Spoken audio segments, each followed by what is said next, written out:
Shalom again from Jerusalem. I want to take this opportunity to share with you another little mini teaching that I hope will be useful to you in your daily walk with Yeshua. What I want to talk about today is, let's call sin, sin.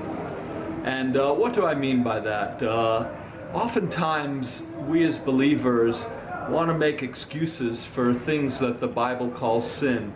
We get angry with our wife for no reason and we say, oh, she just was irritating me.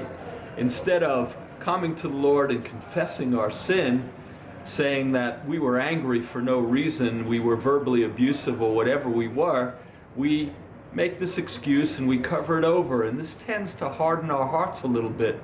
But if we confess it as sin, then what happens is, just as the scriptures say in 1 John 1:9, He is faithful and just to forgive us our sins and cleanse us from all unrighteousness. But when we make excuses, it's just kind of like dirt piles up on our soul, and it's kind of like not getting your clothes washed for a long period of time. They start to smell funny and you don't feel so comfortable. And that's what happens to some of us. We start to smell funny, so to speak, and we start to feel quite uncomfortable because we must have a habit of calling sin, sin. We don't want willful sin in our lives. No believer should have willful sin in their lives.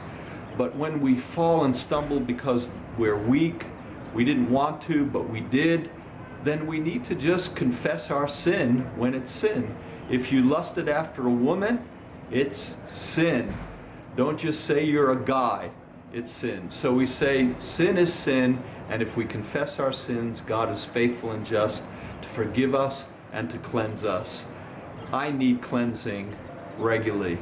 Most of us need cleansing regularly. So let's get it and not make excuses anymore. Let's call sin, sin.